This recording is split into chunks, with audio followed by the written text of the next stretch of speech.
ನಯಾ ಭಾರತದಲ್ಲಿ ಈಗ ಈದ್ ಆಚರಿಸೋದು ಕಾನೂನು ಬಾಹಿರನ? ಹಬ್ಬ ಹತ್ತಿರ ಬರ್ತಾ ಇರುವಾಗ ಸಂಭ್ರಮ ಕಳೆಗಟ್ಟೋ ಬದಲು ಅಲ್ಲಲ್ಲಿ ಭಯದ ವಾತಾವರಣ ಯಾಕೆ ಸೃಷ್ಟಿಸಲಾಗ್ತಾ ಇದೆ? ಒಂದು ಕಡೆಗೆ ಮೋದಿಜಿಯವರು ರಂಜಾನ್ ಉಡುಗೊರೆ ಅಂತ ಸುದ್ದಿ ಆಗ್ತಾನೆ ಇರುವಾಗ, ಇನ್ನೊಂದು ಕಡೆಗೆ ಹಬ್ಬದ ಖುಷಿಗೆ ಕಲ್ಲು ಹಾಕುವಂತ ಕೆಲಸ ಯಾಕೆ ನಡೀತಾ ಇದೆ? ರಸ್ತೆಗಳಲ್ಲಿ ನಮಾಜ್ಗೆ ಅವಕಾಶ ಇಲ್ಲ ಅಂತ ನಿಷೇಧ ಹೇರಿದ್ರೆ ಹರಿಯಾಣದಲ್ಲಿ ಈದ್ ರಜೆ ಇಲ್ಲ ಅನ್ನೋದಾದ್ರೆ ಈ ದೇಶ ಎಲ್ಲಿಗೆ ಹೋಗ್ತಾ ಇದೆ? ನೀವು ಶಾವಿಗೆಯನ್ನು ತಿನ್ನಿಸೋದಕ್ಕೆ ಬಯಸಿದ್ರೆ ಗುಜಿಯಾವನ್ನು ಸಹ ತಿನ್ಬೇಕು ಅಂತ ಪೊಲೀಸ್ ಅಧಿಕಾರಿ ಮುಸ್ಲಿಮರಿಗೆ ಪರೋಕ್ಷ ಬೆದರಿಕೆಯನ್ನು ಯಾಕೆ ಹಾಕ್ತಾರೆ? ಖಾಸಗಿ ಮನೆಗಳ ಛಾವಣಿಗಳಲ್ಲಿಯೂ ನಮಾಜನ್ನ ನಿಷೇಧ ಮಾಡೋದಾದ್ರೆ ಈ ದೇಶದಲ್ಲಿ ಯಾವುದೇ ಕಾನೂನು ಇಲ್ವಾ? ಈ ವರ್ಷ ಈದ್ ಸಮಯದಲ್ಲಿ ಕಾನೂನು ಸುವ್ಯವಸ್ಥೆ ಸಮಸ್ಯೆಯನ್ನು ಸೃಷ್ಟಿ ಮಾಡೋದಿಕ್ಕೆ ಆಡಳಿತದ ಕಡೆಯಿಂದನೇ ಹತಾಶ ಪ್ರಯತ್ನ ಯಾಕೆ ನಡೀತಾ ಇದೆ? ಭಾರತದ ಜಾತ್ಯತೀತತೆ ಮತ್ತೆ ವೈವಿಧ್ಯತೆಯಲ್ಲಿ ಏಕತೆ ಅನ್ನೋದು ಈಗ ಅಪಾಯದಲ್ಲಿದೆಯಾ? ಇತ್ತೀಚಿನ ಬೆಳವಣಿಗೆಗಳ ಹಿನ್ನೆಲೆಯಲ್ಲಿ ಈ ಪ್ರಶ್ನೆಗಳನ್ನು ಕೇಳಲೇಬೇಕಾಗಿದೆ. ಅವುಗಳನ್ನೇ ಇವತ್ತಿನ ವಿಡಿಯೋದಲ್ಲಿ ನಾವು ಚರ್ಚೆ ಮಾಡೋಣ. ಆದರೆ ಅದಕ್ಕೂ ಮುನ್ನ ನೀವಿನ್ನೂ ನಮ್ಮ ಚಾನಲನ್ನು ಸಬ್ಸ್ಕ್ರೈಬ್ ಮಾಡಿಲ್ಲ ಅನ್ನೋದಾದರೆ ಈಗಲೇ ಈ ವಿಡಿಯೋದ ಕೆಳಗೆ ಕಾಣ್ತಾ ಇರೋಂಥ ಸಬ್ಸ್ಕ್ರೈಬ್ ಬಟನ್ ಹಾಗೆ ಪಕ್ಕದಲ್ಲಿರುವಂಥ ಬೆಲ್ ಐಕಾನ್ನ ಪ್ರೆಸ್ ಮಾಡಿ ನಮ್ಮನ್ನು ಪ್ರೋತ್ಸಾಹಿಸಿ. ಈ ವಿಡಿಯೋವನ್ನು ಕೊನೆವರೆಗೂ ನೋಡಿ, ಹಾಗೆ ಇದ್ರ ಬಗ್ಗೆ ನಿಮ್ಗೇನು ಅಭಿಪ್ರಾಯ ಇದೆ ಅದನ್ನು ಕೆಳಗಡೆ ಕಮೆಂಟ್ ಮಾಡಿ. ಇದರ ಲಿಂಕನ್ನು ನಿಮ್ಮೆಲ್ಲ ಬಂಧು ಮಿತ್ರರಿಗೆ ವಾಟ್ಸ್ಆ್ಯಪ್ ಮಾಡಿ. ನಾವೀಗ ವಿಷಯಕ್ಕೆ ಬರೋಣ.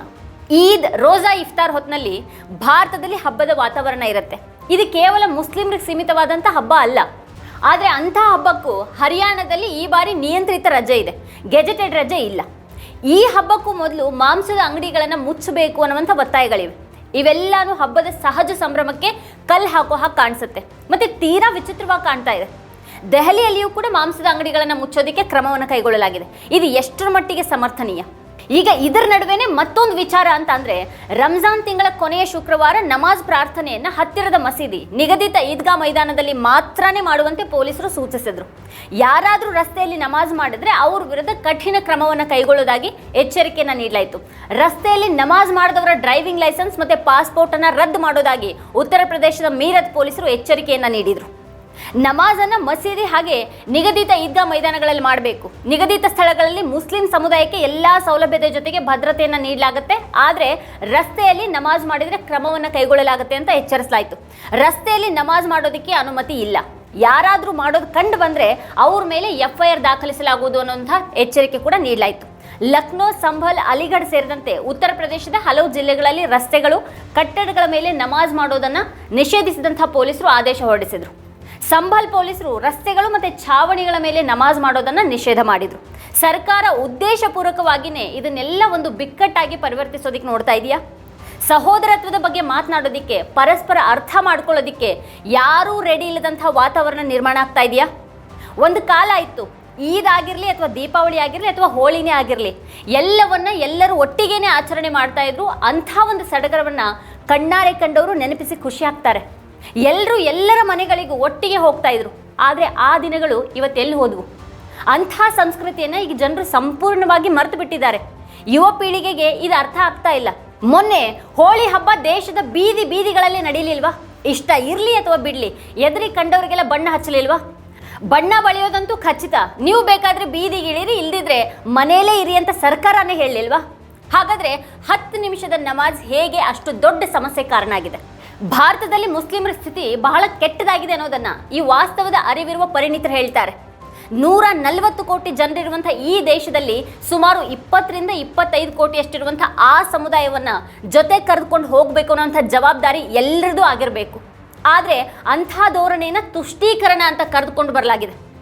ಅಧಿಕಾರ ಹಿಡಿಯೋದಕ್ಕೆ ಮುಸ್ಲಿಂ ಮತಗಳು ಬೇಕು, ಆದರೆ ಆ ಸಮುದಾಯ ಬೇಕಾಗಿಲ್ಲ ಅನ್ನುವಂಥ ಭಾವನೆಯನ್ನು BJP ಹುಟ್ಟಾಕಿದೆ. ಹಿಂದೂ ಸಮಾಜವನ್ನು ಮುಸ್ಲಿಂ, ಕ್ರಿಶ್ಚಿಯನ್ ಮತ್ತು ಸಿಖ್ ಸಮುದಾಯಗಳಿಂದ ಅದು ಎಷ್ಟರ ಮಟ್ಟಿಗೆ ಪ್ರತ್ಯೇಕಿಸಿದೆ ಅಂತ ಅಂದರೆ, ಈಗ ಸ್ವಂತ ಬಲದಿಂದ ಚುನಾವಣೆಗಳನ್ನು ಗೆದ್ದು ಅಧಿಕಾರಕ್ಕೆ ಬರಬಹುದು ಅಂತ ಹಿಂದೂ ಸಮಾಜ ನಂಬೋದಕ್ಕೆ ಪ್ರಾರಂಭ ಮಾಡಿದೆ. ಇದ್ರ ಒಂದು ಮಾದರಿಯನ್ನು ಉತ್ತರಾಖಂಡ್ ಹಾಗೆ ಹರಿಯಾಣ, ಉತ್ತರ ಪ್ರದೇಶ ಮತ್ತು ಮಹಾರಾಷ್ಟ್ರಗಳಲ್ಲಿ ನಾವು ಕಾಣಬಹುದಾಗಿದೆ. ಮತ್ತು ಈಗ ಅದನ್ನು ದೆಹಲಿಯಲ್ಲಿ ಕೂಡ ನಾವು ನೋಡ್ತಾ ಇದ್ದೀವಿ. ಹರಿಯಾಣದಲ್ಲಿ ಈದ್ಗೆ ಗೆಜೆಟೆಡ್ ರಜೆ ಇರೋದಿಲ್ಲ. ಮುಸ್ಲಿಂ ಉದ್ಯೋಗಿ ಇದ್ರೆ ಈದ್ಗೆ ಕಚೇರಿಗೆ ಬರಬೇಕು ಅಥವಾ ರಜೆಗೆ ಅರ್ಜಿ ಸಲ್ಲಿಸಬೇಕು ಅಂತ ನಿರೀಕ್ಷಿಸಲಾಗುತ್ತೆ. ಇದು ಪ್ರಚೋದನೆ ಅಲ್ಲದೆ ಇದ್ರೆ ಇನ್ನು ಮತ್ತಿನ್ನೇನು? ಇಂಥ ಪ್ರಚೋದನೆ ಹಲವು ರೀತಿಯಲ್ಲಿ ನಡೀತಾ ಇರೋದನ್ನು ನಾವು ನೋಡ್ತಾ ಇದ್ದೀವಿ.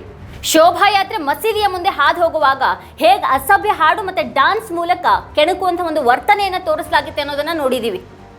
ಈದ್ ರಜಾ ದಿನ ಮುಸ್ಲಿಮರಿಗೆ ರಜಾ ದಿನ ಅಲ್ಲ ಅನ್ನೋದಾದರೆ ಈ ದೇಶದಲ್ಲಿ ವೈವಿಧ್ಯತೆಯ ಏಕತೆ ಅನ್ನೋದಕ್ಕೆ ಈಗ ಯಾವ ಅರ್ಥ ಉಳ್ಕೊಂಡಿದೆ? ಅದನ್ನೀಗ ಯಾವ ರೀತಿಯಲ್ಲಿ ಅರ್ಥ ಮಾಡ್ಕೊಳ್ಬೇಕಾಗಿದೆ?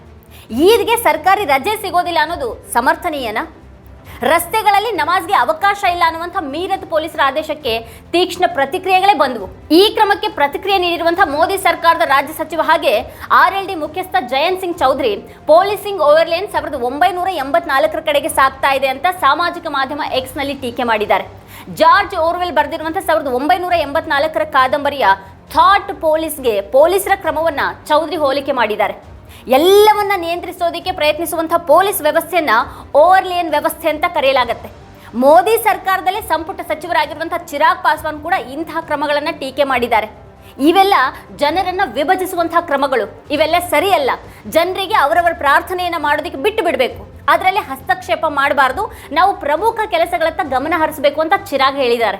ರಸ್ತೆಗಳಲ್ಲಿ ನಮಾಜ್ ಮಾಡುವವರ ಪಾಸ್ಪೋರ್ಟ್ಗಳನ್ನ ಮುಟ್ಟುಗೋಲು ಹಾಕಿಕೊಳ್ಳುವಂತ ಉತ್ತರ ಪ್ರದೇಶದ ಆದೇಶ ಕಾನೂನು ಬಾಹಿರ ಮತ್ತೆ ಸಮಾಜದಲ್ಲಿ ಕಂದಕವನ್ನ ಸೃಷ್ಟಿ ಮಾಡುವಂತಹ ಉದ್ದೇಶದ್ದು ಅಂತ ಕೈರಾನಾದ SP ಸಂಸದೆ ಇಕ್ರಾ ಹಸನ್ ಹೇಳಿದ್ದಾರೆ. ಇದು ತುಂಬಾ ದುರಾದೃಷ್ಟಕರ ಹೇಳಿಕೆ ಅಂತ ಪೊಲೀಸರ ಆದೇಶವನ್ನ ಅವರು ಟೀಕೆ ಮಾಡಿದ್ರು. ನಮಾಜ್ ಕೇವಲ 10 ನಿಮಿಷಗಳ ವಿಷಯ. ನಾವು ಪ್ರತಿಯೊಂದು ಧರ್ಮವನ್ನ ಗೌರವಿಸ್ತೀವಿ, ಪ್ರತಿಯೊಂದು ಧರ್ಮನೂ ರಸ್ತೆಯಲ್ಲಿ ಮೆರವಣಿಗೆಗಳನ್ನ ನಡೆಸುತ್ತೆ, ಮತ್ತೆ ನಾವು ಯಾವುದಕ್ಕೂ ಕೂಡ ವಿರೋಧವಾಗಿಲ್ಲ. ಈ ದೇಶ ಎಲ್ಲದಕ್ಕೂ ಅವಕಾಶವನ್ನ ಕಲ್ಪಿಸೋದಕ್ಕೆ ಹೆಸರಾಗಿರುವಂತಹ ದೇಶ. ಆದ್ರೆ ಈಗ ಈ ಸರ್ಕಾರ ಈ ದೇಶವನ್ನ ಎಲ್ಲಿಗೆ ಕರೆದೊಯ್ತಾ ಇದೆ ಅನ್ನೋದ್ರ ಬಗ್ಗೆ ದುಃಖ ಆಗುತ್ತೆ ಅಂತ ಇಕ್ರಾ ಹಸನ್ ಹೇಳಿದ್ದಾರೆ. ನಾವು ಧರ್ಮಗಳನ್ನ ವಿಭಜಿಸಿದ್ದೀವಿ ಮತ್ತೆ ಈಗ ಹಬ್ಬಗಳನ್ನ ವಿಭಜಿಸಿದ್ದೀವಿ ಅನ್ನೋದು ತುಂಬಾ ದುರಾದೃಷ್ಟಕರ ಅಂತ ಅವರು ಒಂದು ಸಂದರ್ಶನದಲ್ಲಿ ಅಭಿಪ್ರಾಯಪಟ್ಟರು. ಉತ್ತರ ಪ್ರದೇಶ ಸರ್ಕಾರ ಒಂದು ನಿರ್ದಿಷ್ಟ ಹಬ್ಬದ ವಿರುದ್ಧ ನಿಲುವನ್ನ ತೆಗೆದುಕೊಂಡಿದೆ ಅಂತ ಅವ್ರು ಹೇಳಿದ್ದಾರೆ. ಇದು ನವ ಭಾರತ, ಆದ್ರೆ ನಮ್ಮ ಭಾರತ ಅಲ್ಲ, ಆದ್ರೆ ನಾನು ಬೆಳೆದಂತಹ ಭಾರತ ಅಲ್ಲ. ಇದನ್ನ ನೋಡೋದಕ್ಕೆ ದುಃಖ ಆಗುತ್ತೆ ಅಂತ ಹೇಳಿದ್ದಾರೆ ಇಕ್ರಾ ಹಸನ್. 10 मिनट की नमाज में इतनी बड़ी आपत्ति पूरे देश को हो रही है, सरकारों को हो रही है, तो बहुत आश्चर्य की बात नहीं है, क्योंकि लगातार 2014 के बाद से जिस कगार पे ये सरकार इस देश को लेकर आई है, सिर्फ इन्होंने नफरत बोए हैं. इनको जब UAE में या कहीं और जाना होता है तो ये सबसे गले मिलते हैं, सबको गले लगाते हैं, लेकिन जब अपने देश में अपने सौगाते मोदी की बात चल रही है, सौगात सबसे बड़ी मुसलमानों के लिए ये है कि उनके हकों को, उनके हुकूकों को उन्हें दिया जाए.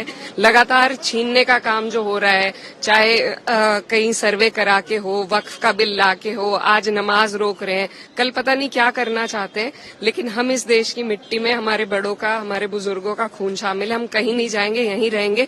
सरकारें आती हैं जाती हैं, आज इनकी तानाशाही है लेकिन हमेशा नहीं चलेगी. लगातार इसका विरोध प्रदर्शन हो ही रहा है और सब लोग विरोध कर रहे हैं, लेकिन सरकार अपनी तानाशाही पे आमादा है. लेकिन हमें देखिए अब क्या किस तरीके से लेकर आते हैं. हम लोग पूरी तरीके से अपोज तो करेंगे, लेकिन इसी तरीके से सारे हक छीन कर आपको एक पैकेट पकड़ाया जा रहा है सौगात देने के रूप में, तो ये इनकी जो दोहरी पॉलिसी है उसको दर्शाता है. और इन लोग ऐसे लोगों का राज लंबे टाइम तक नहीं चलता है. ಭಾರತದ ಸೌಂದರ್ಯ ಅದರ ವೈವಿಧ್ಯತೆಯಲ್ಲಿ, ಅದರ ವಿವಿಧ ಹಬ್ಬಗಳಲ್ಲಿ ಮತ್ತೆ ಅದರ ವಿವಿಧ ಧರ್ಮಗಳಲ್ಲಿ ಅಡಗಿದೆ ಅನ್ನೋದನ್ನ ಈ ಸರ್ಕಾರಗಳು ಅರ್ಥ ಮಾಡ್ಕೊಳ್ತವೆ ಅಂತ ನಾನು ಭಾವಿಸ್ತೀನಿ ಅಂತ ಇಕ್ರಾ ಹಸನ್ ಹೇಳಿದ್ದಾರೆ. ಆದ್ರೆ ಈ ಸರ್ಕಾರಗಳು ಅದನ್ನು ಅರ್ಥ ಮಾಡಿಕೊಳ್ಳುವಂತಹ ವ್ಯವಧಾನವನ್ನ ನಿಜವಾಗಿಯೂ ಹೊಂದಿವೆಯಾ? ಇಕ್ರಾ ಹಸನ್ ಮಾತ್ರ ಅಲ್ಲ, ಉತ್ತರ ಪ್ರದೇಶದ ಇತರ ಅನೇಕ ವಿರೋಧ ಪಕ್ಷದ ಸಂಸದರು ಪೊಲೀಸರ ಈ ನಿರ್ದೇಶನವನ್ನ ಟೀಕೆ ಮಾಡಿದ್ದಾರೆ. ಸಂವಿಧಾನ ಪ್ರಾರ್ಥನೆಯ ಸ್ವಾತಂತ್ರ್ಯವನ್ನ ಕೊಟ್ಟಿರುವಾಗ ಅದರಲ್ಲಿ ಹಸ್ತಕ್ಷೇಪ ಮಾಡೋದು ಸರಿಯಲ್ಲ ಅಂತ SP ಅಯೋಧ್ಯ ಸಂಸದ ಅವಧೇಶ್ ಪ್ರಸಾದ್ ಹೇಳಿದ್ದಾರೆ. ಈದ್ ಪ್ರಾರ್ಥನೆಗಳು ಎಲ್ಲರ ಒಳಿತಿಗಾಗಿರುವಾಗ ನಮಾಜ್ ಮಾಡುವಂತಹ ವಿಧಾನವನ್ನ ಯಾಕೆ ಆಕ್ಷೇಪಿಸ್ತೀರಿ ಅಂತ ಪ್ರಸಾದ್ ಕೇಳಿದ್ದಾರೆ.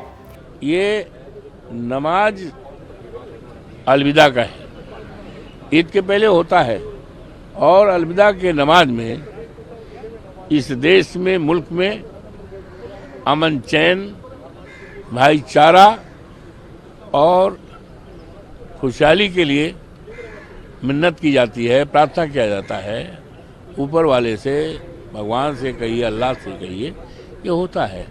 तो ये त्यौहार में किसी प्रकार का विवाद की गुंजाइश नहीं है, न विवाद होता है, न होना चाहिए.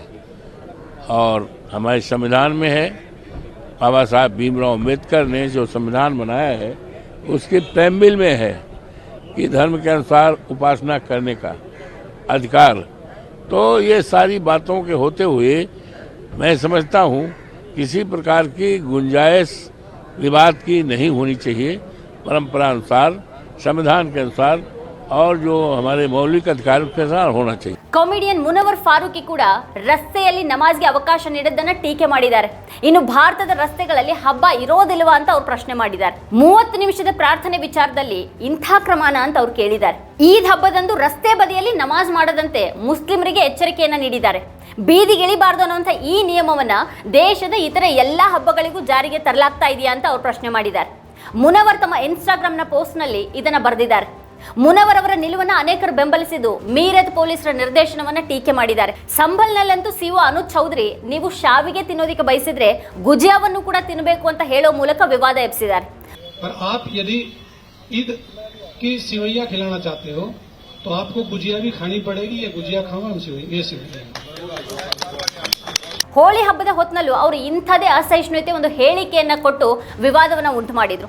ಹೋಳಿ ಹಬ್ಬ ವರ್ಷಕ್ಕೆ ಒಮ್ಮೆ ಮಾತ್ರ ಬರುತ್ತೆ. ಶುಕ್ರವಾರಗಳು ವರ್ಷಕ್ಕೆ ಬಹಳಷ್ಟು ಅಂದ್ರೆ 52 ಬಾರಿ ಬರುತ್ತವೆ. ಶುಕ್ರವಾರ ಮಸೀದಿಗೆ ಹೋಗಬೇಕು ಅಂತ ಏನಿಲ್ಲ, ಮನೆಯಲ್ಲೇ ಪ್ರಾರ್ಥನೆಯನ್ನ ಮಾಡಬಹುದು. ಹೋಳಿ ಬಣ್ಣ ಇಷ್ಟ ಆಗದೆ ಇರೋರು ಮನೆಯಲ್ಲೇ ಇರಬಹುದು ಅಂತ ಚೌಧರಿ ಹೇಳಿದರು. ಸಂಭಲ್ನಲ್ಲಿ ಮುಸ್ಲಿಮರು ಮನೆಗಳ ಛಾವಣಿಯಲ್ಲಿ ಈದ್ ನಮಾಜ್ ಮಾಡೋದಕ್ಕೆ ಅನುಮತಿಯನ್ನ ಕೇಳಿದ್ರು. ಆದ್ರೆ ಸರ್ಕಾರ ಅದಕ್ಕೆ ಅನುಮತಿಯನ್ನ ನೀಡೋದಕ್ಕೆ ನಿರಾಕರಿಸಿತು. ಇದರ ನಡುವೆನೇ ಈ ಚೌಧರಿ ಅನ್ನುವಂಥ ಅಧಿಕಾರಿ ಈದ್ ಹಬ್ಬದ ಶಾವಿಗೆಯನ್ನ ತಿನ್ನೋದಕ್ಕೆ ಬಯಸಿದ್ರೆ ನೀವು ಗುಜಿಯಾವನ್ನು ಸಹ ತಿನ್ಬೇಕಾಗತ್ತೆ ಅಂತ ಹೇಳಿರೋದು ತೀವ್ರ ಟೀಕೆಗೆ ತುತ್ತಾಗಿದೆ. ಈ ಹೇಳಿಕೆ ವ್ಯಾಪಕ ಚರ್ಚೆಗೆ ನಾಂದಿ ಹಾಡಿದ್ದು ವಿರೋಧ ಪಕ್ಷಗಳು ಅವರು ಚುನಾವಣೆಗೂ ಮುನ್ನ ಸಮುದಾಯಗಳನ್ನು ಧ್ರುವೀಕರಿಸೋದಕ್ಕೆ ಪ್ರಯತ್ನ ಪಡ್ತಿದ್ದಾರೆ ಅಂತ ಆರೋಪ ಮಾಡಿದ್ದಾರೆ.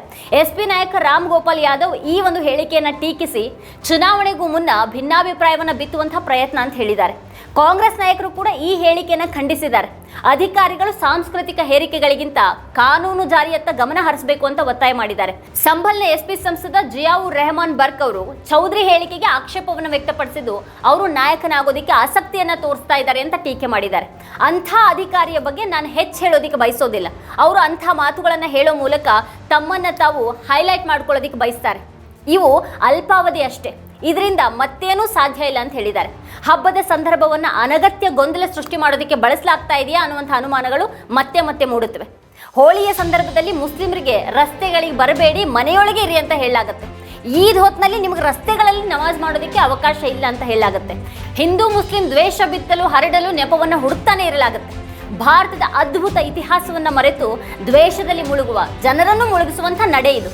ಹಬ್ಬಗಳ ನಿಜವಾದ ಸಂದೇಶನೇ ಸಾಮರಸ್ಯ. ಆದರೆ ಇವರ ದ್ವೇಷದ ಮನಸ್ಥಿತಿ ಅಂಥ ಆಶಯವನ್ನೇ ಹಾಳ್ಗೆಡುತ್ತೆ. ಹೀಗಿರುವಾಗ ಇವರು ಈದ್ನ ಎಲ್ಲರ ಒಳಿತಿನ ಆಶಯವನ್ನ ಹೇಗೆ ಗ್ರಹಿಸ್ತಾರೆ? ಅದರ ಬದಲು 2 ಸಮುದಾಯಗಳ ನಡುವೆ ಕಂದಕವನ್ನು ಸೃಷ್ಟಿಸಿ ಬೇಡವಾದದಕ್ಕೆ ಆಸ್ಪದ ಕೊಡುವಂತಹ ಮನಸ್ಥಿತಿಯೊಂದು ಯಾವುದೋ ದುಷ್ಟಬಲದೊಂದಿಗೆ ಕಾರ್ಯಪ್ರವೃತ್ತವಾಗಿರುವ ಹಾಗೆ ಕಾಣಿಸ್ತಾ ಇದೆ. ಒಂದು ಕಡೆಗೆ ಈದ್ ಉಡುಗೊರೆಯನ್ನ ಕೊಡ್ತೀವಿ ಅಂತ ಪ್ರಚಾರ ಮಾಡ್ತಾನೆ, ಮತ್ತೊಂದು ಕಡೆಗೆ ಈದ್ ಹಾಗೆ ಈ ದೇಶದ ಬಹುತ್ವ ಇವೆರಡರ ಸಂಭ್ರಮವನ್ನು ಹಾಳ್ಗೆಡುವಂತಹ ಪ್ರಯತ್ನ ನಡೀತಾ ಇದೆ ಈ ದೇಶದಲ್ಲಿ. ಇದೇ ಈ ಹೊತ್ತಿನ ಸ್ಪೆಷಲ್. ನೋಡ್ತಾ ಇರಿ ವಾರ್ತಾಭಾರತಿ. ನೀವಿನ್ನೂ ವಾರ್ತಾಭಾರತಿ ಯೂಟ್ಯೂಬ್ ಚಾನಲನ್ನು ಸಬ್ಸ್ಕ್ರೈಬ್ ಮಾಡಿಲ್ಲ ಅನ್ನೋದಾದರೆ ಈ ಕೂಡಲೇ ಸಬ್ಸ್ಕ್ರೈಬ್ ಮಾಡಿ, ಹಾಗೆ ಪಕ್ಕದಲ್ಲಿರುವಂಥ ಬೆಲ್ ಐಕಾನ್ನ ಪ್ರೆಸ್ ಮಾಡಿ ನಮ್ಮನ್ನು ಬೆಂಬಲಿಸಿ.